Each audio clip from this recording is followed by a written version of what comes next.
नमस्कार। ताम्र नगरी क्लासेज में आपका हार्दिक स्वागत एवं अभिनंदन। वीडियो देख के वीडियो को लाइक करें, शेयर करें, सब्सक्राइब करें। राजस्थान का भूगोल और भूगोल में जलवायु में भी जो जलवायु प्रदेश थे उनमें से एक जलवायु प्रदेश जो शुष्क जलवायु प्रदेश था वो अपन ने कर लिया। आज दूसरा देखते हैं, अर्ध शुष्क जलवायु प्रदेश। राजस्थान का नक्शा नहीं बनाना हो तो बस डब्बा बनाओ। पतंगाकार है, हेंडले मोदे बोले क्या है पतंगाकार, इसके बारे में बता चुका मैं। अर्ध शुष्क कर चुके। आज कौन सा है अर्ध शुष्क, शुष्क कर चुके, सॉरी आज है अर्ध शुष्क। अब देखो अर्ध शुष्क मरुस्थल पढ़ा था, अर्ध शुष्क मरुस्थल 4 भागों में बांटा था। याद आओगे थोड़ी, कोई थोड़ा दिन की बात होगी, कई साल की मान लो। अर्ध शुष्क मरुस्थल, अर्ध शुष्क जलवायु प्रदेश, अर्ध शुष्क मरुस्थल, अर्ध शुष्क जलवायु प्रदेश। शुष्क जलवायु प्रदेश का प्रधान जिला जैसलमेर, अर्ध शुष्क जलवायु प्रदेश का प्रधान जिला बीकानेर। पहली बात कौन सा है, बीकानेर। प्रधान जिला कौन सा है, बीकानेर। अब जो इस क्षेत्र में है बीकानेर, पाली, थोड़ा सा जालोर का भी क्षेत्र, सिरोही का भी क्षेत्र, और झुंझुनू, सीकर, जयपुर, हनुमानगढ़, गंगानगर, नागौर, चूरू, इन क्षेत्रों को मिला के अर्ध शुष्क प्रदेश बनता है। राजस्थान का सबसे बड़ा जलवायु प्रदेश भी यही है। कौन सा, अर्ध शुष्क जलवायु प्रदेश। राजस्थान का सबसे बड़ा जलवायु प्रदेश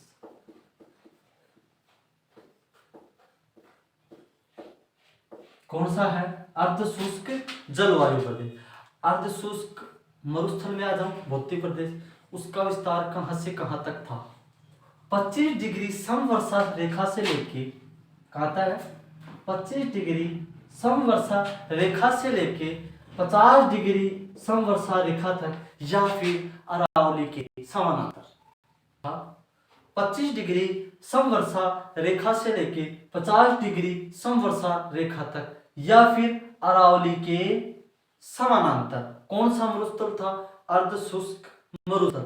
अब अर्ध शुष्क मरुस्थल से अर्ध शुष्क जलवायु प्रदेश, अर्ध शुष्क जलवायु प्रदेश का विस्तार कहां से कहां तक है, 25 डिग्री समवर्षा रेखा से लेके 50 डिग्री समवर्षा रेखा तक, या फिर अरावली के समानांतर। कहां तक विस्तार हो गया कंप्लीट। देखो अगर मरुस्थल याद है तो प्रदेश भी याद है, अर्ध शुष्क मरुस्थल याद है तो अर्ध शुष्क जलवायु प्रदेश भी याद। फिर आगे आ जाओ, राजस्थान का सबसे बड़ा जलवायु प्रदेश कौन सा है, अर्ध शुष्क जलवायु प्रदेश। अर्ध शुष्क जलवायु प्रदेश का प्रधान जिला, प्रतिनिधि जिला कौन सा है, बीकानेर। प्रधान जिला कौन सा है, बीकानेर। इस अर्ध शुष्क मरुस्थल में कौन कौन से जिले सम्मिलित है, कौन कौन से जिले शामिल है, हनुमानगढ़, गंगानगर, पूरा बीकानेर आ रहा है। उसके बाद झुंझुनू, सीकर, जयपुर, नागौर, चूरू, थोड़ा सा बाड़मेर भी आ रहा है, जोधपुर भी आ रहा है, पाली भी आ रहा है, थोड़ा सा इधर का अजमेर का कुछ हिस्सा भी आ रहा है। तो राजस्थान का सबसे बड़ा जलवायु प्रदेश कौन सा है, अर्ध शुष्क जलवायु प्रदेश, प्रतिनिधि जिला बीकानेर। यहां तक हो गया। कल इसमें नहीं किया था, वार्षिक वर्षा कितनी होती है, 10 से 20 सेमी। इसमें कितनी होगी वार्षिक वर्षा, 20 से 40 सेंटीमीटर। कितनी होगी वार्षिक वर्षा, कितनी है वार्षिक वर्षा, कौन सी है, औसत 20 से 40 सेंटीमीटर। कोई दिक्कत। इसका तापमान कितना, तापमान उसका कितना था 36 से 40, इसका है 32 से 36। कितना है 32 से 36 डिग्री सेंटीग्रेड। सर्दियों में शीत ऋतु में कितना है 10 से 17 डिग्री सेंटीग्रेड, 10 से 17 डिग्री सेंटीग्रेड। और गर्मियों में 32 से 36 डिग्री सेंटीग्रेड तापमान होगी, वर्षा हो गया। अब देखो शुष्क मरुस्थल की तरह यहाँ पर भी क्या पाए जाते हैं, मौसम साफ। वर्षा कब हो रही है तो मौसम साफ, 340 से 50 दिन तक मौसम साफ रहता है, कोई बादल वगैरह नहीं रहते।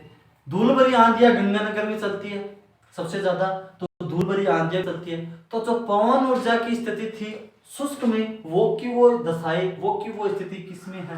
अर्ध शुष्क में। जो सौर ऊर्जा की दशाएं शुष्क में थी, जो सौर ऊर्जा की स्थिति शुष्क में थी, वो की वो दशाएं और वो की वो स्थिति कौन से में है? अर्ध शुष्क जलवायु प्रदेश में। सेम है। जो कृषि शुष्क में होती थी वो कृषि अर्ध शुष्क में। बाजरा, ज्वार, मोठ, बाजरा, ज्वार और मोठ, कौन कौन से? बाजरा, ज्वार, मोठ, ये किसमें हो रही है? अर्ध शुष्क में। ये किसमें हो रहा है? शुष्क में। ठीक है, हो रहा है दोनों ना। क्यों कर हो रहा है? क्योंकि थार का मरुस्थल है। थार का मरुस्थल में सबसे ज्यादा क्या हुआ है? गवार। जवार को नाम लिख दियो, गवार।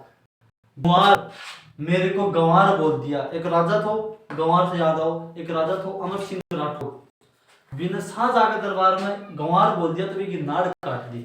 मेरे को गंवार कैसे बोल दिया? गंवार का मतलब गांव वाला। ये तो खुद खेल रहा। आजकल देखो वीडियो भी चल रहा है, देसी देसी गंवार, अनपढ़ गंवार बोला कर। तो खुद आप में तो गंवार मान गांव का, हाँ गंवार चाहे कुछ मान लो, पढ़े लिखे आप शेर ऐसा जा पर भी अपन गंवार। तो गंवार एक होया करे, गाय भैंसा ने जो भी फसूल है वो डाला, जिससे फैट की मात्रा, घी ज्यादा निकले, दूध ज्यादा बढ़े। तो गंवार की कैसी जो खेती है, फसल है, वो सबसे ज्यादा थार का मरुस्थल में हुआ। थार का मरुस्थल का विस्तार राजस्थान में सबसे ज्यादा है 62%। इसरो से देखने से 67.15%। अर्ध शुष्क में भी कौन सी कृषि होती है? बाजरा, गंवार और मोठ। वनस्पति किस प्रकार की पाई जाती है? अब देखो, इधर तो है अरावली, इधर कौन सी है? अरावली, इधर है शुष्क। शुष्क और अरावली का दोनों का मिश्रण पाया जाएगा। शुष्क और अरावली दोनों का क्या पाया जाएगा? मिश्रण। दोनों का मिश्रण उसे कहते हैं स्टेपी। क्या बोलते हैं? स्टेपी प्रकार की वनस्पति या स्टेपी प्रकार की जलवायु। किस प्रकार की? स्टेपी प्रकार की वनस्पति। मतलब बबूल का पेड़ मिलेगा, खेजड़ी का भी मिलेगा, थोड़ा सा नीम का भी मिलेगा। की का बबूल पेड़ कौन सा मिला? पूछ रहे पेड़ कौन सी मिलेगी? बबूल, खेजड़ी, नीम, ये पेड़ मिलेगा। मतलब छोटी छोटी पत्ती, छोटी पत्तियां, कंटीली झाड़ियां, एकदम छोटी पत्तियां, थोड़ी सी मीडियम साइज। अरावली में जो पाएगा वो बड़ा पत्ता। पूरी मरुस्थल में दक्षिणी जो अरावली है, दक्षिणी भाग आओ, उसके अंदर और भी बड़े पत्ते हैं। इसमें मीडियम साइज के बबूल का, खेजड़ी का, तेखेड़ा का, नीम का भी छोटी पत्ती दे। तो यह मिश्रित अरावली की और शुष्क की दोनों क्या है? मिश्रित। मिश्रित को क्या बोलते हैं? स्टेपी प्रकार की वनस्पति। किस प्रकार की पाई जाएगी? स्टेपी प्रकार की वनस्पति पाई जाएगी। मिट्टी किस प्रकार की पाई जाएगी? उसमें कौन सी थी? भूरी, रेतीली, बलुई मिट्टी। इसमें भूरी, रेतीली, दोमट मिट्टी। कौन सी? भूरी, रेतीली, दोमट मिट्टी। ये याद करने की चीज है। इसमें कौन सी है? भूरी, रेतीली, दोमट मिट्टी। मिट्टी कौन सी है? भूरी, रेतीली, दोमट मिट्टी। इसमें थोड़ा सा उपजाऊ है, थोड़ी सी उपजाऊ दोमट मिट्टी है, तो फसल वगैरह ज्यादा होती है। जैसे गंगानगर को अनका क्या कहते हैं? कटोरा। गंगानगर को क्या कहते हैं? अनका कटोरा। गेहूं की फसल सबसे ज्यादा गंगानगर क्षेत्र में होती है, तो अनका कटोरा। उसके बाद में पूर्वी मैदान में राजस्थान का सबसे उपजाऊ मैदान याद करो थोड़ा सा। राजस्थान का सबसे उपजाऊ मैदान बाणगंगा नदी बेसिन, दूसरा घग्गर नदी बेसिन, तीसरा एमएन हेरोन के अनुसार राजस्थान का तीसरा सबसे उपजाऊ जलवायु प्रदेश मालपुरा टोंक से लेके करौली तक का मैदान, जो बनास नदी निर्मित करती है, जो राजस्थान का तीसरा सबसे उपजाऊ मैदान कहलाता है। अपन पुराने वीडियो में थोड़ी सी चर्चा कर चुके हैं, तो इस चर्चा को देखना चाहिए। 1 मिनट ये थोड़ा सा नोट करो, इतना मैं पानी पी लूं।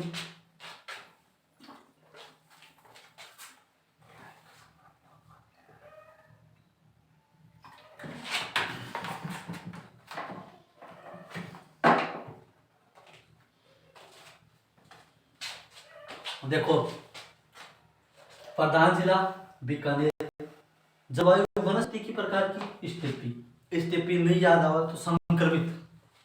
स्टेपी याद नहीं आओ तो संक्रमित। संक्रमित को मतलब अडिन तो अरावली से संक्रमित हो रही है, और अडिन यानी इस साइड, अडिना का मतलब हुआ इस साइड, अपने जो शेखावाटी के आसपास, जैसे कि मैं खेतरी तामर नगरी, तो शेखावाटी के आसपास का क्षेत्र जो हरियाणा से सीमा लगाता है, हरियाणा से सीमा लगाने वाला क्षेत्र, जैसे कोटपुतली का क्षेत्र, ये अहीर जाति बाहुल्य के कारण यहाँ पे कौन सी बोली बोली जाती है, अहीरवाटी। इसी को क्या बोलते हैं, राठी। इसका मतलब जो मैं बोल रहा था ये बात अभी, इबार, अब भी इबार, ये कौन सी भाषा है, राठी।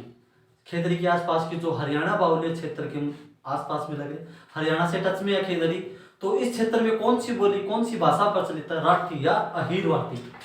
तो देखो संक्रमित, संक्रमित को मतलब इस साइड तो है अरावली, इस साइड है शुष्क, इन दोनों से संक्रमित हो रही है, इन दोनों का संक्रमण कौन सी है, स्टेपी। तो इसी जलवायु को स्टेपी जलवायु या संक्रमित जलवायु भी कहा जाता है। दशा कौन सी है, एकदम मौसम साफ रहता है तो सौर ऊर्जा की भी दशा पाई जाती है, और धूल भरी आंधियों के कारण पवन ऊर्जा की भी दशाएं पाई जाती है। वृक्ष प्रमुख बबूल, खेजड़ी, नीम के, और जो प्रमुख कृषि की जाती है, प्रमुख फसलों की कृषि की जाती है, बाजरा, गुआर और मोट। बाजरा, गुआर, गुआर बोले, गुआर, गुआर और मोट। औसत वार्षिक वर्षा 20 से 40, शुष्क में थी 10 से 20, इसमें है 20 से 40 सेंटीमीटर। तापमान गर्मियों में 32 से 36 डिग्री सेंटीग्रेड, और सर्दियों में 10 से 17 डिग्री सेंटीग्रेड। मिट्टी कौन सी पाई जाएगी, भूरी, रेतीली, दोमट मिट्टी। प्रतिनिधि जिला बीकानेर। राजस्थान का सबसे बड़ा जलवायु प्रदेश, भारतीय मौसम विभाग के अनुसार राजस्थान का सबसे बड़ा जलवायु प्रदेश अर्धशुष्क जलवायु प्रदेश कौन सा है, अर्धशुष्क जलवायु प्रदेश। विस्तार कहां से कहां तक है, 25 डिग्री समवर्षा रेखा से लेके 50 डिग्री समवर्षा रेखा तक जो भी जलवायु प्रदेश है वो कौन सा है, अर्धशुष्क जलवायु प्रदेश। या फिर 25 डिग्री समवर्षा रेखा से लेके अरावली के समानांतर कौन सा जलवायु प्रदेश है, अर्धशुष्क जलवायु प्रदेश। ये राजस्थान का दूसरा जलवायु प्रदेश। एक बार कोई स्क्रीनशॉट लेना चाहे तो ले सकता है। अब तीसरा जो जलवायु प्रदेश है वो उपाद्र जलवायु प्रदेश। उप आद्र यानी आद्र तो है लेकिन कम आद्र है। तीसरा कौन सा है, उप आद्र। अब पै के आ की मात्रा लागी तो उपाद्र।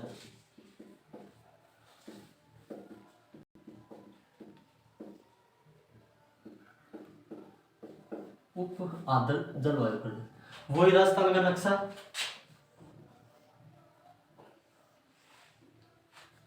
शुष्क हो गया, अर्ध शुष्क हो गया, ये है उपाद्र।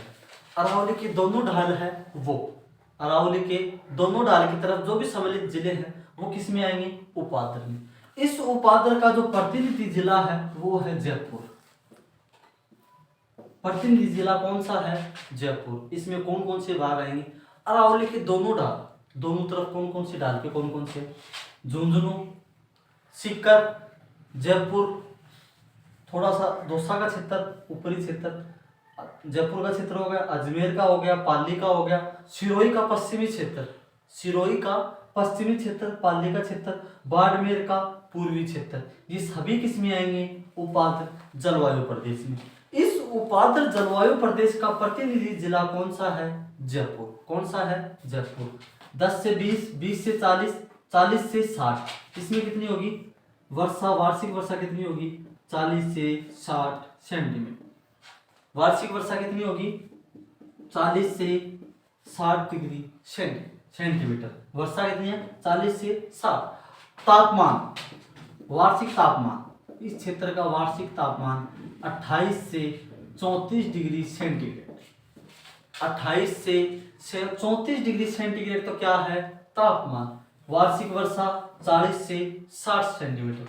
ये तो हो गया गर्मियों में। सर्दियों में कितना होगा, कितना होगा सर्दियों में, 7 से 12, 7 से 12 डिग्री सेंटीग्रेड सर्दियों में, और गर्मियों में 28 से 34 डिग्री सेंटीग्रेड। प्रतिनिधि जिला जयपुर। कौन कौन से जिले हैं, झुंझुनू, सीकर, सीकर से आगे जयपुर का थोड़ा सा भाग, अजमेर का भाग, पाली का थोड़ा सा भाग, पश्चिमी बाड़मेर का, सिरोही का जो पश्चिमी क्षेत्र है वो, बाड़मेर का जो पूर्वी क्षेत्र है वो, ये सभी इसमें सम्मिलित है। अजमेर का भी भाग है, लेकिन इसका प्रतिनिधि जिला कौन सा है? जयपुर। प्रतिनिधि जिला कौन सा है इसका? जयपुर। इस उपाद्र जलवायु प्रदेश में किस प्रकार की वनस्पति पाई जाती है? विरल पतझड़ी वन। विरल पतझड़ी वन। कौन से वन पाए जाते हैं, कौन से वृक्ष पाए जाते हैं? विरल पतझड़ी वन। आगे आएगा जो भी आर्द्र जलवायु प्रदेश, उसमें सघन पतझड़ी वन और इसमें विरल पतझड़ी वन। विरल का मतलब क्या होता है?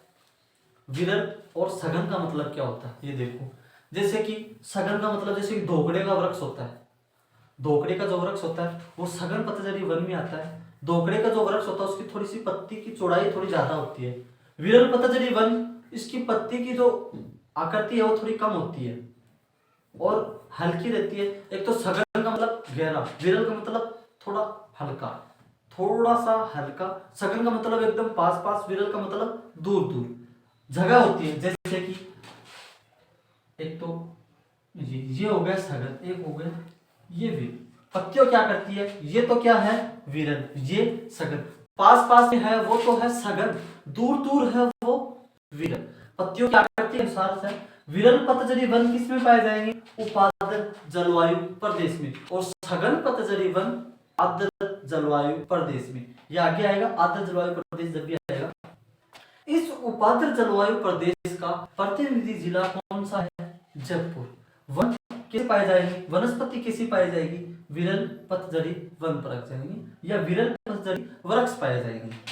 वार्षिक वर्षा 40 से 60 डिग्री सेंटीमीटर, तापमान 28 से 34 डिग्री सेंटीग्रेड, सर्दियों में 7 से 12 डिग्री सेंटीग्रेड। कौन कौन से जिले इसमें सम्मिलित होंगे? झुंझुनू, सीकर, जयपुर, अजमेर का भाग, पाली का भाग, बाड़मेर का कुछ भाग, थोड़ा सा सिरोही का, जालौर का भाग, ये सभी किसमें होंगे? उपाद्र जलवायु प्रदेश में। किसमें होंगे? उपाद्र जलवायु प्रदेश। अरावली का कुछ भाग है, जैसे अरावली में सम्मिलित जिले, अरावली में स्थित जिले, अरावली की शाखाओं सहित विस्तार, ये अलग अलग था उस हिसाब से। जैसे अरावली झुंझुनू में भी है, सीकर में भी है, अरावली की शाखा जालौर, पाली, बाड़मेर में भी है।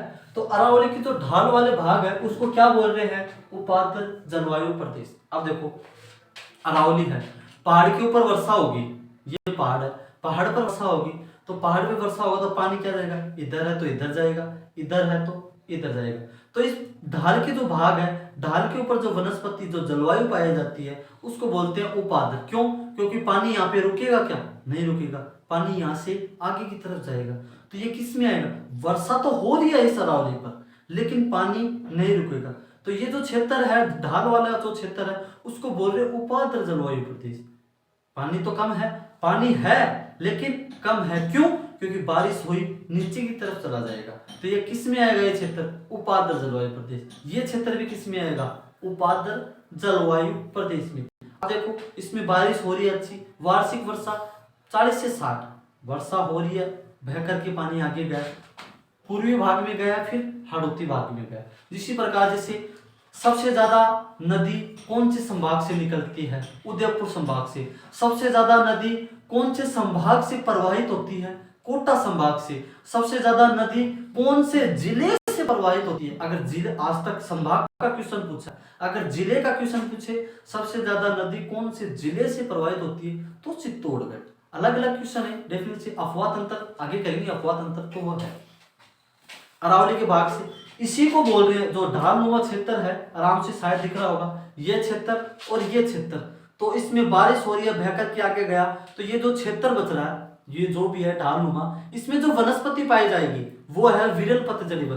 क्योंकि बारिश तो हो रही है, लेकिन बारिश का पानी, वर्षा का जल यहाँ पे इकट्ठा नहीं हो रहा, यहाँ पे रुक नहीं पा रहा, जिससे वो आगे की तरफ जा रहा है। तो ये जो क्षेत्र है इसको बोलते हैं उपाद्र जलवायु प्रदेश। यहाँ की जलवायु कैसी रहेगी? उपाद्र। उप आदर, यानी आदर तो है लेकिन कम आदर है, एक आदर और एक उप आदर। तो ये कौन सी जलवायु है? उप आदर। इसमें जो वन पाए जाएंगे वो कौन से हैं? विरल पतझड़ी वन। ये अपना था उप आदर जलवायु प्रदेश। आशा करता हूं आपको ये समझ में आया होगा, रिवीजन भी किया, इसको पूरे कॉन्सेप्ट से पढ़ो। आजकल क्वेश्चन डायरेक्ट बिल्कुल नहीं आ रहे, कॉन्सेप्ट से क्वेश्चन आ रहे। अगर कॉन्सेप्ट क्लियर होगा तभी आप आगे क्वेश्चन कर सकोगे। रट्टी रटाए रट्टा तो बढ़ो मत, कॉन्सेप्ट क्लियर करो तभी प्रश्न आगे सही कर सकोगे। वीडियो के अंदर हम देखा होगा, प्री के अंदर जो भी क्वेश्चन था वे कॉन्सेप्ट से था, डायरेक्ट क्वेश्चन नहीं आए। एक आधा क्वेश्चन आ गया, वो सबके सही है। कॉन्सेप्ट अगर आपका क्लियर होगा तो आप पूरे पेपर की धज्जियां उड़ा देंगे, पूरा पेपर आप अच्छे से करके आओगे, कोई क्वेश्चन आपका गलत नहीं हो सकता। तो कॉन्सेप्ट समझना आपके लिए बहुत ज्यादा जरूरी है, रटने की जरूरत नहीं है, कॉन्सेप्ट समझो पूरा का पूरा क्या कॉन्सेप्ट है। तो उम्मीद करूंगा आपके समझ में आया होगा। अगर फिर भी नहीं समझ में आया तो आप नीचे कमेंट करके बताओ कि नहीं समझ में आ रहा, तो थोड़ा और समझाने का थोड़ा प्रयास किया जाएगा। वीडियो कैसी लगे लाइक करें, शेयर करें, और अभी तक चैनल को सब्सक्राइब नहीं किया है तो सब्सक्राइब करें। जय जय राजस्थान, जय हिंद, जय भारत।